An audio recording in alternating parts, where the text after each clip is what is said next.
Alors, l'histoire dont on vous parlait, c'est une longue histoire qui a commencé par deux types qui voulaient diffuser en direct pour une émission dans la rue. Et la rue, c'est un peu un milieu hostile pour Internet. C'est pas un milieu très stable, c'est pas un milieu très tolérant aux pannes. Donc c'est compliqué. De toute façon, on va rentrer dans le détail, c'est tout l'intérêt du truc. Du coup, on a dû creuser un peu, on a dû réfléchir un peu, on a dû regarder ce qui se faisait, ce qui se faisait pas, ce qui pouvait se faire, ce qui pouvait pas se faire, etc. Et ben, on va vous montrer tout ça. Parce que globalement, quand on veut faire de la diffusion sur Internet en général, parce que nous, on va parler de vidéo parce que c'est le cas qui nous intéresse, mais en vrai, il n'y a pas que des problèmes de vidéo sur Internet en général, on a souvent quatre grandes familles de problèmes à régler. La première, c'est que la connexion va être relativement instable. Tantôt, la connexion va être excellente, et puis tout d'un coup, on change de cellule 4G, et pouf, il n'y a plus rien. Mais on a également des problèmes de latence. Nous, on veut faire de la diffusion en direct, et de la diffusion en direct, ça aime bien quand il n'y a pas trop de latence. Le problème, c'est que typiquement, dans la rue, en 3G, en 4G, en 5G, il peut y avoir des problématiques comme ça.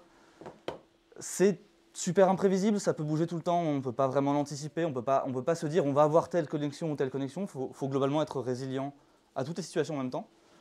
Alors que sinon on pourrait se préparer à dire, là on sait qu'on a une connexion faible, donc on va se préparer à ça, mais en fait non, il faut pouvoir être adaptatif.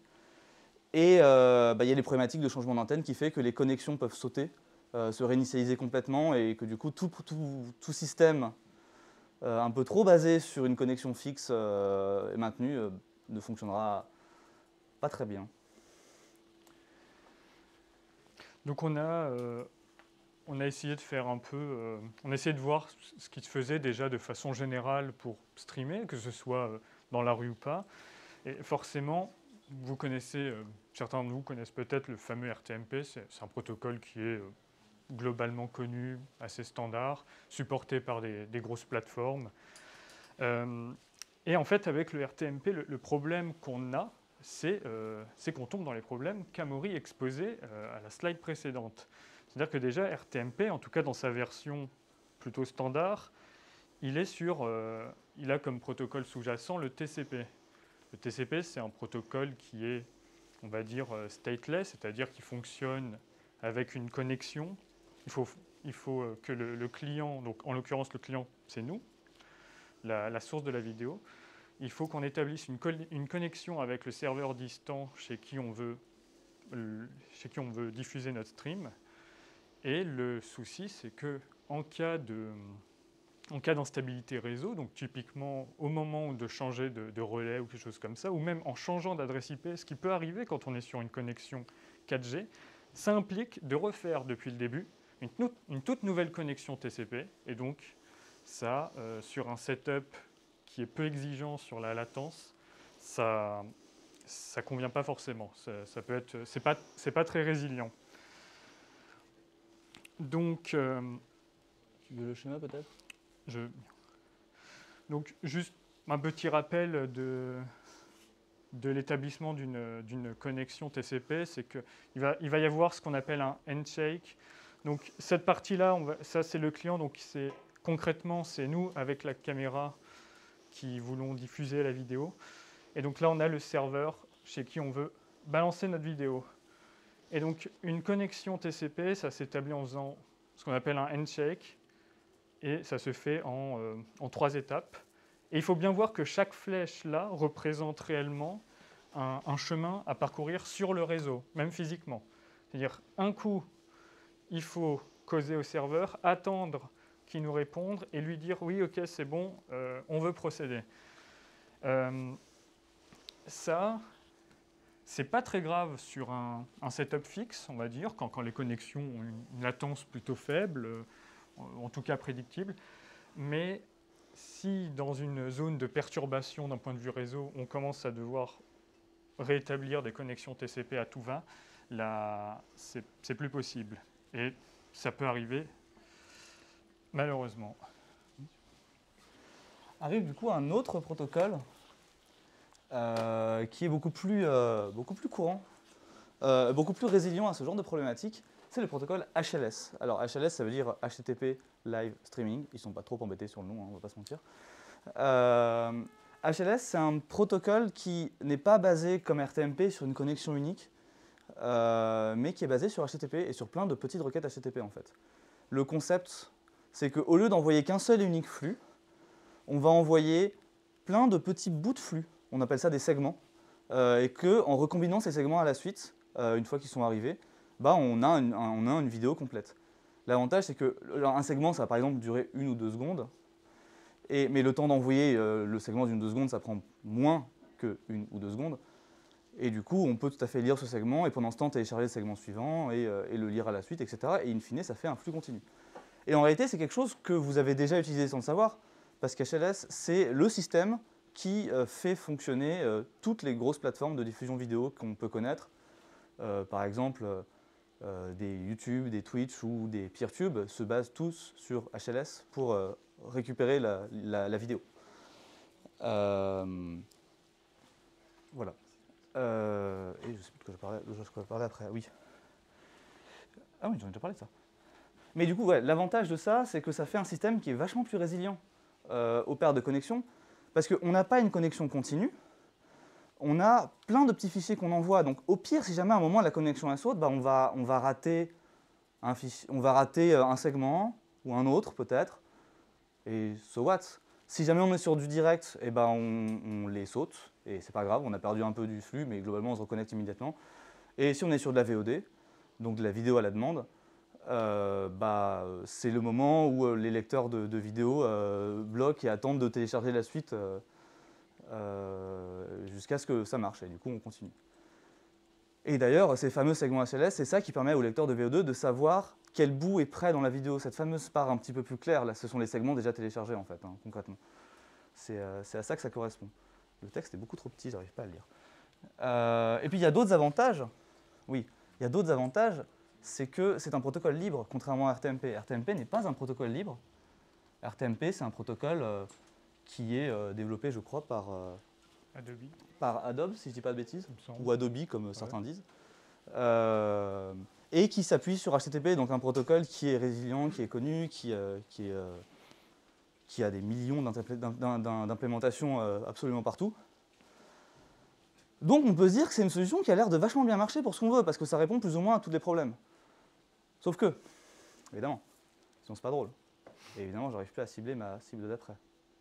Voilà. Sauf que, donc, HLS, c'est un truc qui est typiquement prévu pour une communication serveur vers client. C'est-à-dire que ça va être efficace pour qu'un PeerTube vous envoie la vidéo à vous qui regardez la vidéo, mais pas trop dans l'autre sens, parce que le protocole a des fonctions, a une conception qui fait que c'est pas très pratique de l'utiliser dans l'autre sens. On a tenté, on vous le dit, mais le protocole est vraiment pas fait pour et on s'en rend très vite compte.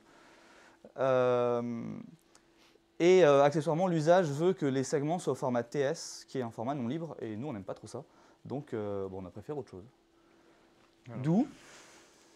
D'où comme Amaury vous l'a dit, on a essayé HLS, mais voilà, pour les raisons qu'il a expliquées, il y avait des détails qui ne marchaient pas. Donc, on a, entre guillemets, fait ZLS, qui reprend HLS, mais un petit peu modifié, et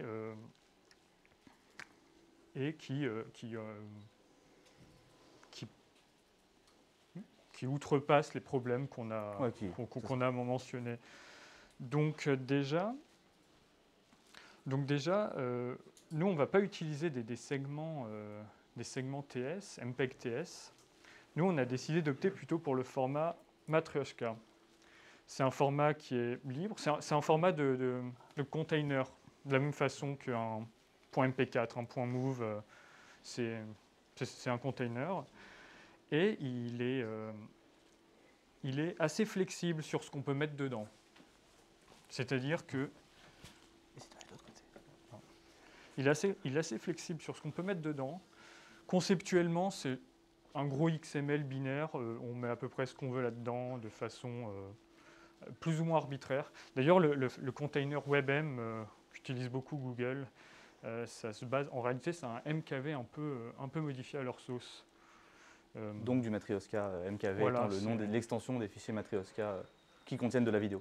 Et donc ça permet notamment de mettre des métadatas un peu comme on veut, et ça va nous intéresser parce qu'en HLS, petit détail qu'il faut préciser, c'est que le principe c'est d'envoyer plein de petits fichiers vidéo, mais comment les implémentations, elles savent comment coller ces petits bouts pour faire un flux continu de vidéos. Eh bien, c'est parce que conjointement, il faut mettre à jour ou alors envoyer à chaque fois les nouvelles versions d'une playlist qui en général a une extension M3.8.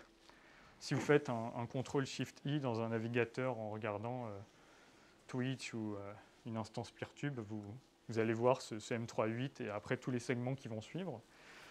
Et ça, c'était quelque chose qui était assez embêtant dans notre sens à nous. C'est-à-dire, nous, ce n'est pas le sens diffusion client, nous, c'est le sens client, serveur de diffusion. Et on voulait ne plus se baser sur ces fichiers de playlist. Et donc, on voulait mettre nos informations, les informations, on va voir après ce que c'est plus exactement. On voulait mettre ces informations directement dans les fichiers vidéo. Comme ça, on envoie un fichier vidéo, il est autosuffisant. On a déjà toutes les informations dedans pour savoir comment on va devoir le composer avec les autres pour faire un flux cohérent dans l'ensemble. Je n'ai pas mes lunettes. Alors. Oui, ça t'en a déjà parlé. Tu m'as spoilé toute ma partie. Ah oui, désolé. Et du coup, il y a autre chose qu'on voulait faire avec ce système. T'as pas parlé de multiflux, hein? Oui, mais il arrive après sur la slide d'après.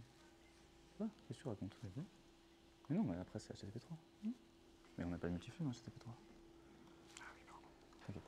Du coup, autre chose qu'on voulait faire avec ce système, c'est d'avoir un système qui puisse gérer plusieurs flux en même temps, mais envoyés de manière séparée.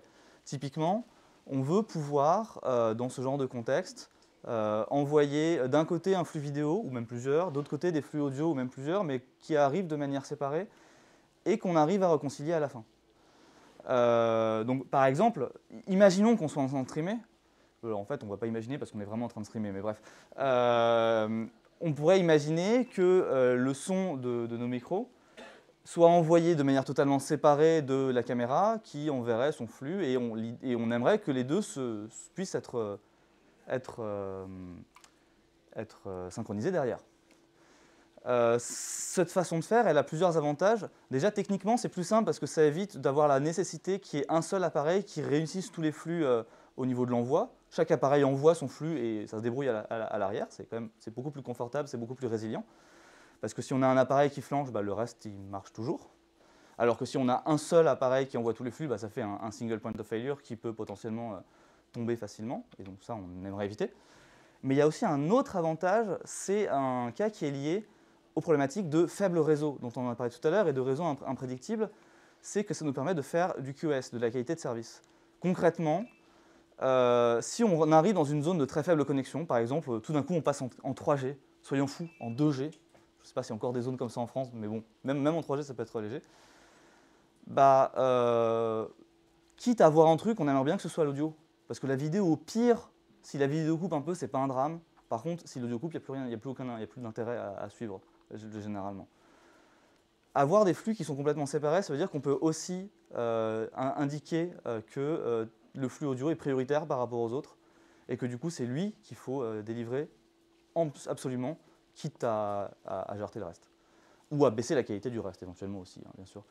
Parce que baisser la qualité, c'est aussi quelque chose que nous permet de faire le système segmentaire qu'utilise HLS. Parce que comme on n'a pas un flux unique envoyé, mais qu'on a plein de petits segments, si on détecte que la connexion est plus faible, on peut tout à fait encoder des segments spécifiquement dans une qualité plus faible et puis remonter derrière dans une qualité plus forte.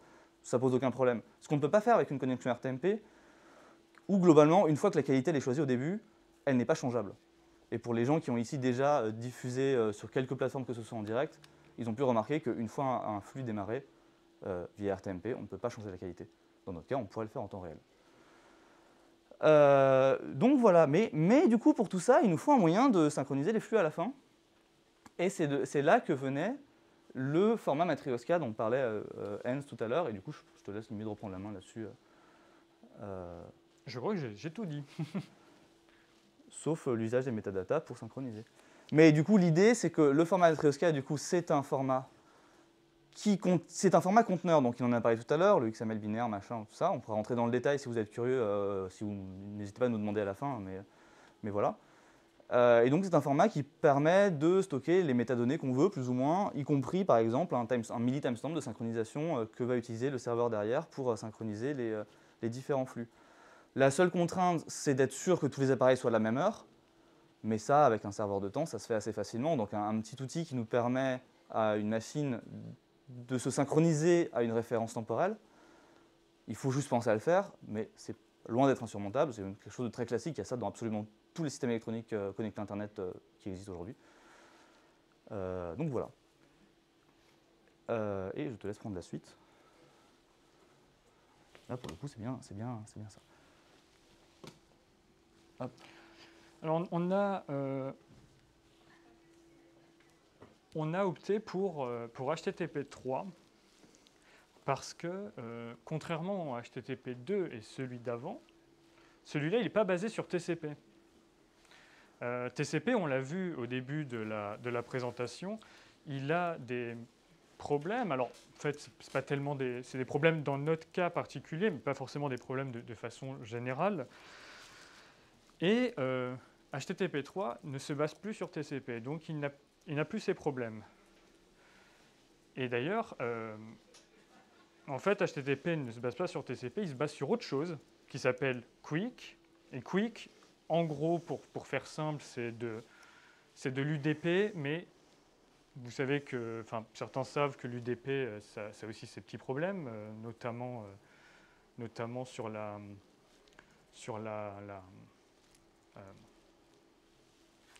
le fait de s'assurer qu'on a bien envoyé des données. En fait, là où TCP, on veut s'assurer avec le serveur qu'on lui a envoyé quelque chose, il la quitte, on sait qu'il l'a reçu, tout va bien. Avec UDP, c'est pas du tout ça. UDP, on envoie une bouteille à la mer et on se dit ça arrivera. Et puis ça paraît un peu dingue dit comme ça, mais d'un autre côté, c'est ce qui permet d'avoir des très basses latences, surtout pour la diffusion comme ça en continu. Parce qu'au pire, s'il y a un segment ou deux qui ne passent pas, de toute façon, on est en temps réel, les prochains, ils passeront. C'est d'ailleurs pour ça qu'en général, sur les protocoles de jeux vidéo en ligne, de jeux vidéo en ligne ou de diffusion en live sur d'autres, c'est en général pour ça que ça se base sur de l'UDP. Alors, donc, QUIC, en gros, c'est de l'UDP avec quand même certaines fonctionnalités un peu piochées chez TCP, mais qui vont être implémentées plus tard. Après, là, on ne va pas forcément rentrer dans le détail parce que ça peut faire l'objet d'une conférence à lui tout seul. Rien que QUIC, même pas HTTP3, mais juste QUIC même. Ou même 2, ou même 3. Mais ce qu'il faut retenir, c'est que quand d'ailleurs il a été question de définir la norme d'HTTP3 et du protocole sous-jacent qui est QUIC, on imaginait déjà le cas d'usage, on va dire, contemporain par rapport à l'époque, qui est qu'aujourd'hui, les gens, ils ne sont plus forcément connectés à Internet sur un ordinateur, sur leur bureau, mais ils sont souvent avec un téléphone portable, dehors, sur des connexions cellulaires. Un coup, ils vont rentrer chez eux, leur téléphone va passer en Wi-Fi, donc ça fait un changement d'adresse IP, ce n'est pas le même réseau. Ils vont ressortir, alors des fois, même dans certains... Chez nous, en France, on a de la chance parce que les forfaits 4G, 5G sont à des coûts relativement accessibles par rapport à d'autres pays, mais dans d'autres pays, c'est même la norme de sortir et en fait, à chaque fois, se rattacher à plein de nouvelles bornes Wi-Fi sur le chemin parce que les plans de data sont extrêmement chers, tout simplement. Et donc, HTTP3 a été conçu en partie pour ces nouveaux usages. Donc, l'usage de « on est dehors », on change à chaque fois d'access point ou de relais 4G, 5G maintenant. Et HTTP3 a la possibilité de maintenir quand même une connexion, mais virtuelle, sans faire tout le handshake qu'on a vu précédemment, mais en maintenant quand même d'un point de vue logique, d'un point de vue virtuel, la même connexion. Et il pousse le concept tellement loin que même, tout à l'heure on a parlé que du handshake TCP, mais même pas du handshake TLS quand on veut faire du HTTPS. HTTP3 et plus particulièrement Quick a poussé le concept encore plus loin pour faire quelque chose de résilient et de basse latence, c'est que même le handshake TLS, donc pour avoir une connexion HTTPS, peut se faire en ce qu'ils appellent en zéro round trip. C'est-à-dire que dès qu'on envoie la première information utile, on envoie des informations relatives à TLS pour faire notre échange de clés. Mais ça, c'est le one round trip TLS en vérité. C'est plutôt les coups d'après, quand on va se reconnecter après. Donc, par exemple, on passe sous un tunnel, on n'a plus notre connexion, mais en sortant du tunnel, on retrouve notre connexion. On ne refait plus un nouveau handshake TCP et encore un handshake TLS et tout ça. On ne fait plus ça. C'est en HTTP3 avec du zéro round trip TLS, directement on continue à envoyer nos petits segments et ça reprend là où c'en était après. Ça, c'est possible parce que Quick implémente les choses qu'il faut pour que ça puisse se faire. Et c'est extrêmement intéressant dans notre cas. Alors après, il faut quand même, j'attire quand même votre attention sur le fait que ça reste des technologies plutôt jeunes. Elles sont déployées, elles commencent à être déployées pas mal, mais on a encore peu de recul sur ces technologies-là. On sait que dans certains cas, notamment les cas où on est dehors sur des connexions cellulaires, on sait que dans certains cas, ça marche plutôt bien, ça tient ses promesses, notamment par rapport au protocole d'avant plus classique. Mais il faut quand même rester encore un peu vigilant, il faut quand même vraiment voir si ça apporte quelque chose par rapport à un HTTP2 plus simple. Dans tous les cas, qu'on soit en HTTP3 ou en HTTP2, on a quand même un avantage certain, c'est le fait que ces versions-là du protocole puissent multiplexer. Et ça, c'est un autre élément très important parce que quand on envoie des segments à un HLS ou un modèle qui reprend le même principe comme le nôtre, on ne veut pas rouvrir des nouvelles connexions à chaque fois. Ça, ce serait de la perte de temps, de latence. Mais étant donné qu'on est sur une connexion quand même unique, on peut envoyer quand même sur la même connexion unique des segments. Et HTTP 1.1, en vrai, permettait déjà de le faire, mais plutôt en mode à la suite. J'envoie un segment, j'envoie un autre segment, mais pas en même temps. HTTP 2 et 3 le permettent, c'est-à-dire j'ai le segment audio, j'ai le segment vidéo, et de façon transparente, les deux, je peux envoyer sans me poser de questions. Ça, pour la latence, c'est un très bon point dans le cadre du streaming comme ça en temps réel. Bon. Ouais, c'est bon. Oui. Bref, tout ça pour dire que ça nous a fait un petit tour du coup des technologies qu'on voulait utiliser pour ce genre de choses. On a un vrai projet qui consiste à faire un vrai système complet et intégré qui permette de faire ce genre de diffusion en direct avec des protocoles optimisés, mais aussi une partie serveur qui récupère ces flux et qui les assemble et qui puisse les diffuser, notamment basé sur le logiciel OBS, pour ceux qui connaissent un peu la diffusion en direct. Oui, Esquimon, je te regarde. Mais bon, c'était plus un prétexte pour pouvoir vous parler un petit peu de comment fonctionnent tous ces petits protocoles qui, mine de rien, sont utilisés partout, parce que la vidéo se développe de plus en plus aujourd'hui, je pense que je vais l'apprendre à personne. Et mine de rien, il y a des trésors d'ingénierie qui sont faits régulièrement pour améliorer la qualité de ces connexions. C'est pas pour rien qu'on dit que l'Internet s'accélère, il y a de vrais bons technologies qui sont faits régulièrement. Et en voici quelques-uns qu'on vous a du coup présentés. Du coup, bien sûr, si vous voulez qu'on rende un peu, on a essayé de rester relativement simple. Je ne sais pas à quel point on a réussi, mais bien sûr, si vous avez des questions un peu plus approfondies, n'hésitez pas à les poser. Si vous voulez qu'on détaille certains points aussi, sur lesquels on aurait pu passer peut-être un petit peu vite, n'hésitez pas à le dire. Oui. Juste par exemple, un logiciel comme OBS Ninja, vous connaissez Ouais, je connais, ouais. Il utilise quoi alors comme protocole? Parce que ça fonctionne plutôt bien. Alors, OBS Ninja, pour ceux qui ne connaissent pas, c'est un logiciel qui permet du coup de donc la question étant quel protocole utilise OBS Ninja, je répète ça pour que mon micro l'enregistre. OBS Ninja, donc c'est un logiciel qui utilise, qui permet en gros de transmettre un flux vidéo ou de partage d'écran. C'est typiquement utilisé pour faire du streaming notamment. Concrètement, ils utilisent WebRTC comme protocole, qui est un protocole de transmission en temps réel qui est basé sur, je ne sais plus exactement comment il fonctionne, pour être tout à fait honnête avec vous. Le fait est que ce protocole fonctionne très bien quand on a une connexion stable, mais il gère très mal la déconnexion. C'est d'ailleurs pour ça que OBS Ninja recommande dans leur fac de passer par une autre technique qui passe par un serveur intermédiaire si jamais on doit utiliser une connexion 3 ou 4G. Ils disent clairement que ça ne marche pas très bien sur connexion 4G. Donc malheureusement, dans notre cas, ce n'était pas idéal.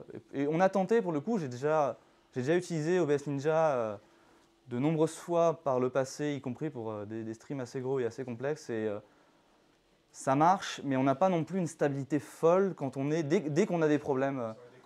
Dès qu'on bouge. Par exemple, j'avais déjà eu des invités qui avaient dû être en 4G. Et c'était pas la stabilité du monde, hein, parce que ça passe par des protocoles qui justement sont pas très bien résilients aux 4 problématiques qu'on a indiquées tout à l'heure, et notamment à la reconnexion, parce que derrière c'est beaucoup basé sur des protocoles proches de RTMP, parce que WebRTC c'est pas si long que ça dans le principe. Ce qui fait que dès qu'il y a une déconnexion ou qu'un changement d'IP ou des trucs comme ça, il faut essentiellement tout recommencer de début, ce qui prend un temps fou. Et quand la connexion passe son temps à changer d'antenne, ça fait une connexion qui saute toutes les quelques secondes et c'est inutilisable, quoi.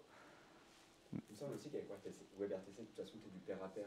Donc tu ne passes pas par un serveur central qui ensuite peut absorber la charge réseau si tu as beaucoup de participants ou ce genre de choses. Il y a effectivement ça, que WebRTC peut fonctionner en mode pair à pair et OBS Ninja l'utilise en mode pair à pair massivement. Ce qui augmente encore le problème, parce que là, pour le coup, il suffit que l'un des maillons de la chaîne ait un problème et ça va bloquer. Et accessoirement, les opérateurs réseau, les opérateurs 4G ou 3G n'aiment pas trop le peer-to-peer. Du coup, ce n'est pas du tout des flux qui sont priorisés et du coup, ça fait des qualités de service qui sont vraiment mauvaises, pour le coup. Là, j'ose le terme parce que j'en ai l'expérience. Ça fait WebRTC over 3 ou 4G, c'est vraiment pas fou. Donc, mais c'est quelque chose qu'on avait considéré. Et puis, non, c'est pas possible. Oui. Alors, c'est une question du chat. Oui. C'était diffusé sur Zèle de Savoir, le Twitch de Zèle de Savoir. Il y a des gens dans le chat qui posent des questions. Et donc, tu as une question du chat de Azelor qui demande le flux que vous rassemblez sur votre serveur, est-ce qu'il peut être diffusé sur une grosse plateforme, comme par exemple Twitch ou YouTube, ou alors est-ce qu'il faut le diffuser sur une plateforme perso avec un Alors, essentiellement, donc je répète la question, est-ce que le flux qu'on récupère, on peut le diffuser sur une grosse plateforme comme Twitch, YouTube ou j'ajouterais PeerTube Live, parce qu'on est au JDLL quand même, ou pas? Ou est-ce qu'on peut en faire ce qu'on veut, etc. J'ai envie de dire les deux, parce que dans notre cas, en fait, concrètement, on envoie tous les flux vers un serveur qui est juste une machine connectée à Internet. Il ne faut pas non plus se faire des grandes idées. Et c'est là-dessus que le flux il est reconsolidé en un seul et unique flux vidéo, ou éventuellement plusieurs flux vidéo s'il y a plusieurs flux vidéo d'entrée, mais dans l'idée, voilà. Derrière, ce flux, on en fait essentiellement ce qu'on veut. Notre cas d'usage typique, c'est via OBS de le rediffuser essentiellement en RTMP du coup, parce que là, on est dans des cas où on est sur une connexion stable une fois qu'on est arrivé sur le serveur en question. Donc on peut utiliser RTMP, on n'a plus les problèmes. On est sorti de la zone de danger. Et donc de le rediffuser vers n'importe quelle plateforme. Pour citer les exemples qui ont été donnés, ça peut être Twitch, ça peut être PeerTube Live, ça peut être whatever. Mais après, on peut littéralement faire absolument ce qu'on veut. J'espère que j'ai répondu à la question. Je vais prendre le chat aussi. Je peux faire le revenir si tu veux. Ouais. Oui. Est-ce que vous avez étudié ce qu'utilise, alors je vais prendre un truc propriétaire, FaceTime d'Apple? Ces technologies-là, elles existent depuis quelques années, et moi j'ai aucun retour, je vais utiliser ça. Mais est-ce que vous savez derrière ce qui est utilisé, sachant que c'est utilisé sur des connexions cellulaires, et comment Apple par exemple, ou d'autres, Google j'imagine, ont réussi à faire du chat vidéo de manière plus ou moins stable? Donc la question, c'est est-ce qu'on a étudié du coup, est-ce qu'on a étudié comment fonctionnaient les technologies propriétaires comme FaceTime d'Apple qui marchent assez bien sur du cellulaire? La réponse, c'est compliqué parce que c'est pas propriétaire précisément. Donc c'est pas exactement des protocoles où on peut demander à Apple ou Google, ça marche comment s'il vous plaît? Ils nous répondent essentiellement, regardez ailleurs. Donc on a essayé, mais c'est pas évident et on a jugé plus efficace de repartir différemment. Alors, il y a un protocole, cela dit, d'Apple qu'on a très bien étudié. C'est le protocole HLS dont on parlait tout à l'heure, parce que ce protocole HLS, qui est un protocole ouvert, a été créé par Apple. Je ne sais plus si on l'a mentionné tout à l'heure, mais c'est un protocole qui a été créé par Apple, mais qui est un protocole ouvert en cours de standardisation. En cours de standardisation, mais totalement ouvert. Le fonctionnement du protocole est publié sous licence libre, enfin tout ça. Ça fait partie des quelques trucs qu'Apple fait en open source, et généralement ce qu'ils font en open source, ils le font bien, donc on va leur laisser ça. Donc voilà. Mais j'avais dit un autre élément peut-être pour cette question, je sais qu'il y a un protocole qui pour le coup est standardisé en RFC ouvert, qui est le protocole RTP, qui lui aussi est basé traditionnellement en tout cas sur UDP. Après je ne sais pas si c'est obligatoirement le cas, mais il me semble qu'habituellement on le fait tourner sur du UDP. Et d'après nos recherches, il était pas mal utilisé pour les cas de visioconférence, et notamment parce qu'il faut gérer potentiellement plein de flux qui correspondent en réalité au flux de chacun des intervenants de la même session de visioconférence. Après, là où on a quand même bien aimé l'approche HLS, c'est aussi en grande partie parce qu'elle est basée sur du HTTP derrière. Et pouvoir profiter de l'écosystème d'HTTP, c'est quand même pas mal pour implémenter, que ce soit côté client ou côté serveur, pour implémenter des outils un peu custom. C'est quand même pas mal. Avec du HTTP, on simplifie beaucoup la tâche. Donc peut-être RTP. Peut-être RTP, ouais. Merci. Avec plaisir. Alors, Oui. une autre question d'Azelor qui rebondit sur ce que tu disais tout à l'heure. Le fait de rajouter donc un serveur entre le streamer, la plateforme finale de streaming comme Twitch ou autre, quel impact ça a sur la latence? Est-ce que tu avais déjà des mesures de fait Oui, ok. Il y aura toujours un petit impact sur la latence si on ajoute un intermédiaire, c'est normal. D'autant plus ici, on a un intermédiaire qui se base sur des segments, donc on aura comme latence minimale la longueur d'un segment, logiquement, puisqu'on attend d'avoir enregistré un segment avant de l'envoyer, donc ça fait une latence qui est minimalement fixée. D'où le fait d'utiliser des segments les plus petits possibles. Dans nos expériences, on a utilisé des segments de 1 ou 2 secondes. Ouais, 2 secondes. Typiquement, 2 secondes, ça marche bien. 2 secondes de latence, c'est acceptable. Alors après, un autre point du coup sur le fait de rajouter un serveur en plus, est-ce que ça fait de la latence? Alors techniquement oui, mais ça fait juste la latence de la connexion en plus. Dans notre cas, cependant, dans le projet complet qu'on a, en fait, on n'ajoute pas vraiment de serveur. Parce que sur l'ensemble du projet, donc tout le fameux projet MyOpenBackpack, le truc dont il y avait le nom au début là, et qu'on n'a plus jamais reprononcé depuis, c'est un projet qui implique aussi d'avoir un serveur qui envoie directement à la plateforme de diffusion en direct avec OBS installé dessus, directement dans un data center, donc avec une bonne connexion. Ce qui fait qu'il n'y a pas de serveur intermédiaire en fait, c'est qu'on envoie un serveur, ce serveur envoie directement à... De toute façon, cet intermédiaire existe. Parce que de toute façon, quand on diffuse, on passe quasiment toujours par un OBS quelconque qui fait l'intermédiaire et qui fait le montage vidéo aussi pour avoir un truc un peu joli, etc. Donc, techniquement oui, mais le moins possible en termes d'ajout de latence. Et en pratique, c'est pas vraiment conséquent. Mais on a dû penser un petit peu pour avoir des petits segments, histoire de limiter cette latence. Parce que si on a des segments de 10 secondes, bah, ça fera 10 secondes de latence minimum, forcément. Et donc ça, on évite. Et moi, du coup, personnellement, j'ai une question. Oui. Ouais. Tout à l'heure, tu parlais de Quick, c'est ça que ça s'appelle? Oui, Quick. Oui. Et tu as dit qu'il y avait moyen de maintenir une sorte de connexion virtuelle. Ouais. Et du coup, qu'est-ce qui se passe? Il y a un time-out qui fait que tu peux renégocier entre 2 antennes quand tu te déplaces ou des choses comme ça En fait, comme tu es basé sur UDP, dans tous les cas, même si tu as changé d'adresse IP entre-temps, parce que tu es sur une nouvelle connexion et tout ça, tes datagrammes, ils sont quand même envoyés à la UDP, quoi. Ils sont envoyés, puis on s'en occupe plus. Mais s'ils arrivent à bon port, en fait, Quick a des champs additionnels par rapport à de l'UDP pur. notamment des stream ID, enfin, tout un tas d'échanges additionnels qui vont permettre au serveur Quick, de les corréler avec une connexion. Du coup, c'est pour ça une connexion virtuelle qui existe déjà. Et pour le coup, le fait que l'IP change entre-temps, Quick s'en accommode très bien, puisque même de base, c'était limite sur le cahier des charges du truc, quoi. Donc, il s'en accommode très bien. Et c'est un timeout paramétrable quelque part? Je suppose, alors ça, je pense que c'est au niveau du serveur, s'il peut. Je suppose que c'est au niveau du serveur qui peut être configuré pour que, voilà, si on n'a plus entendu parler de tel connection ID depuis X minutes, hop, il faut refaire notamment une session TLS, une nouvelle. Donc ça, je suppose que oui, au niveau des serveurs, ça doit se configurer, ouais. Oui. Est-ce qu'il y a quelque chose de packagé pour que les gens puissent tester?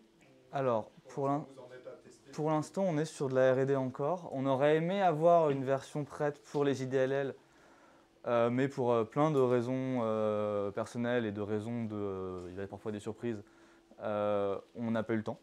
Donc c'est encore en développement. À terme, oui. À terme, l'idée, c'est de faire un système qui puisse marcher clé en main. Ouais. Avec un boîtier d'émission compatible avec nos outils et un service de réception et d'hébergement qui fonctionnera à 100% et dont l'entièreté de la spécification serait libre. Soyez en passant, c'est quelque chose d'important pour nous. On ne présente pas ça au JDLL pour rien, on ne fait pas un énième service propriétaire, non pas du tout. On aura une plateforme qui sera libre de A à Z. Oui. Ça m'intéressait de savoir si vous aviez déjà un setup fonctionnel, même si vous n'appuyez pas sur les protocoles finaux, entre guillemets, HTTP3. Mais est-ce que vous avez déjà un bout de forme ou quelque chose, on puisse déjà aller voir un peu de quoi il y a? Oui, alors, on a des prototypes en bash. Oui, on fait des prototypes en bash qui fonctionnent bien, en vrai, qui fonctionnent relativement bien. Là, actuellement, notre étape de développement actuelle, c'est d'intégrer ça à un vrai logiciel de montage, notamment en l'occurrence OBS. Donc on a retourné nos vieux souvenirs de C, mais en vrai, pas si vieux que ça en réalité, mais c'est très intéressant du coup. Et du coup, on passe notre vie à bosser avec FFmpeg concrètement. Hein. Parce que dès qu'on touche plus ou moins à quoi que ce soit en informatique dans l'audiovisuel, il y a FFmpeg qui pointe son bouton nez à peu près instantanément. Tout ça, oui, c'est sur une forge logicielle, en l'occurrence, c'est sur... attention, c'est pas GitLab désolé, c'est l'autre, donc sur github.com/myopedbackpack. L'idée, c'est de pouvoir suivre le projet. Ouais, avec plaisir. Des tests et vous faire des rapports de bugs. Ouais, avec plaisir. Nous, c'est un projet qui est en développement actif, essentiellement parce que les premiers utilisateurs de ce projet, ce sera nous-mêmes, puisque c'est quelque chose qu'on prévoit d'utiliser avec notre association, celle-là, les Assos Savoir en l'occurrence, faire des streams dans des musées, dans la rue, des trucs comme ça, ou de conférences, mais dans les cas de conférences, on n'a pas besoin de ça, on peut se passer par du Wi-Fi comme ce qu'on fait actuellement d'ailleurs. Mais du coup, comme on est nos premiers clients, on est forcément très intéressé à l'idée que ça marche. Et donc, c'est un projet en développement actif. À la base, quand on a proposé ça au JDLL, on pensait avoir le temps de finir une version alpha pour les JDLL. Le fait est que les événements de la vie ont fait que non, mais c'est pas grave. Mais c'est un développement actif. Ça sortira quand ce sera prêt, à la Debian, effectivement. Ouais. Mais on a des incitations pour que ce soit le plus rapide possible. C'est ça, et on aimerait bien que ce soit prêt d'ici quelques mois, quoi, dans ce genre d'ordre de grandeur. Oui. Si on est nombreux,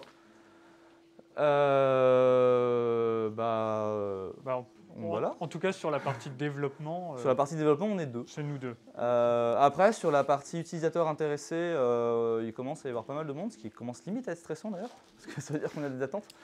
Mais en même temps, on cherche un peu si on veut en parler au JDLL, donc bon, bref. Mais sur la partie développement strict, on est 2. Après, il y a pas mal de gens de l'asso qui suivent ça avec intérêt et qui sont prêts à faire des trucs. Hein, mais dans la core team, entre guillemets, on est 2. Oui. Dans votre proto, pour streamer, du coup, si c'est du bash, vous utilisez curl pour faire du quick ou alors, le proto actuel, c'est avec curl. Par contre, la version de curl que j'avais ne supportait pas HTTP3. Et le compiler avec le support HTTP3 et tout ça, c'est un peu compliqué pour le moment. Donc là, pour l'instant, c'est en HTTP2. D'accord, merci. Après, le protocole fonctionne parfaitement en HTTP2, hein, c'est juste que HTTP3 le rend d'autant plus résilient par le principe même du fonctionnement de HTTP3 dont on a parlé tout à l'heure. C'est pour ça qu'à terme, c'est quelque chose de nécessaire de supporter HTTP3. Mais dans nos prototypes actuels, c'est pas gênant. Et ça permet aussi de s'assurer que ça fonctionne bien quand même sur HTTP2 dans le cas où toute la chaîne ne supporte pas HTTP3, ce qui est quand même pas rare aujourd'hui, même si sur les solutions intégrées qu'on fera, ce sera bien sûr le cas de A à Z. Techniquement, ça supportera même HTTP/1, ce serait dommage, mais ça le supporterait techniquement, il n'y a pas de raison. Et du coup, avec les sources dans le dépôt, il y a aussi une documentation d'explication de comment le protocole fonctionne. Je ne sais plus si on l'a déjà Il y a- passé, mais il y a oui, quelques bien sûr, infos dans si le ce n'est pas le wiki cas intégré, aujourd'hui, ce sera le cas dans quelques jours. Mais oui, on prend bien soin à ce que la documentation et que la spécification technique du protocole soit publiée, sinon ça n'a à peu près aucun intérêt. Mais ouais. On a ces documents qui sont rédigés, je ne sais plus si on les a déjà mis dans le dépôt ou si on attendait des corrections. Mais voilà. Vous avez une question? Avec la qualité, vous n'avez pas demandé si ça marcherait dans un pays en guerre avec une connexion satellite? C'est une très bonne question. Je crois qu'on a un petit signal à base de c'est bientôt fini. Ah non, j'ai mal interprété. La question, c'est la connexion satellite surtout. J'avoue qu'on n'y a pas Oui. énormément réfléchi. C'est vrai que c'est nous tombé dessus un peu récemment, mais disons qu'on s'est déjà posé la question d'autres usages que le streaming, parce que techniquement, la diffusion de données en temps réel, synchronisées temporellement, ça a quand même d'autres usages que juste ça. Mais effectivement, on n'avait pas forcément pensé à ce genre de cas d'usage, mais et techniquement, il n'y a pas de raison que ça marche différemment, Ouais, tant qu'on peut faire passer du HTTP. Et le HTTP, c'est... Satellite, c'est différent de... Comment c'est différent en fait d'une connexion 4G par exemple? En termes de base. La latence, elle est énorme. Voilà, Enfin, c'est ça. la latence est énorme et ça coûte très très cher. Oui. Même s'ils veulent faire des prototypes. ça. C'est ça, c'est un problème, c'est surtout une problématique de latence. Mais après, le reste, ça reste une connexion Internet. C'est juste que si on fait un ping, il faut attendre 2 mois, le temps de... Non, Pour les géostationnaires, Très bien. maintenant il y a Starlink. bien sûr. Voilà. Mais en géostationnaire, c'est ça, c'est très bien. Voilà. Ouais, c'est vrai. C'est vrai, c'est vrai. Hop. Blablabla. Et donc nous ne sommes pas chercheurs, les gens du Satwitch, désolé.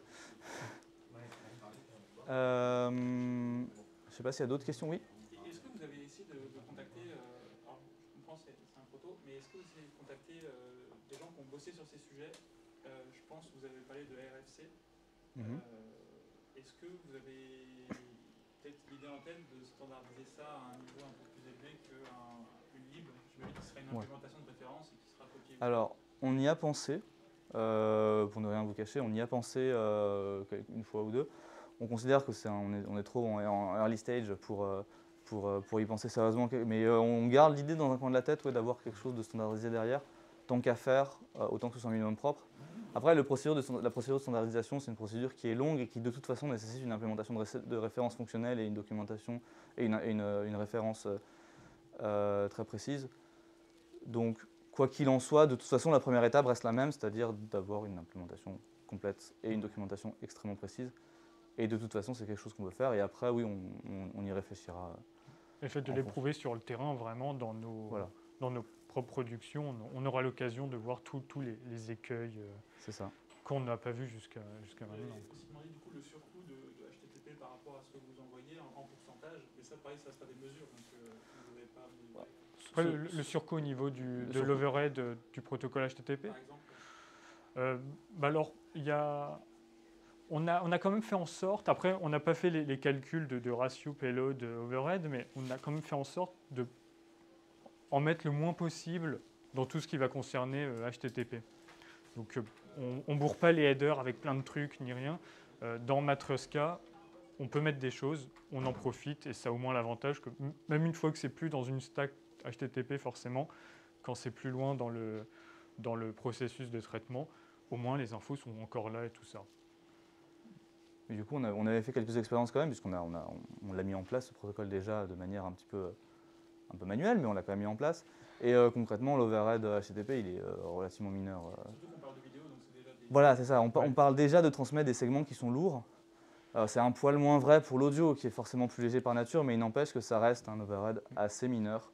Et donc, concrètement, ça ne pose pas plus que ça de problème. Et surtout depuis HTTP2 qui qui en partie résout un peu ce problème, parce que même si on a des headers redondants d'une requête à une autre, il est un peu malin, il ne va pas tout renvoyer alors que ça ne sert pas à grand-chose. Donc c'est pour ça que pour le coup, même le HTLS normal, quand on est en mode de client, c'est pour ça que c'est plutôt un bon plan d'être au moins HTTP2. Donc, alors pour le coup, sur YouTube, c'est en HTTP3 quand on en a le support, donc avec eux au moins, c'est très cutting edge déjà. Une connexion 4G classique en upload, c'est combien à peu près de capacité de bandwidth? Alors on avait testé au centre de Paris avec, moi j'avais à peu près 6 mégabits seconde ascendant sur Free. C'est l'ascendant qui m'intéresse. Ouais, en ascendant j'avais à peu près ça, c'était au centre de Paris, en 4G, de chez Free. Voilà. Mais le fait est que c'est super variable en fait. Parce que 4G, ça ne veut pas dire grand-chose en termes de débit, malheureusement. C'est plus la couche technique qui est utilisée derrière. Mais en vrai, en termes de réseau, en 4G, on peut autant avoir des... J'ai eu une fois, j'ai fait une capture d'écran pour le prouver, j'ai atteint une fois 100 mégabits seconde en 4G.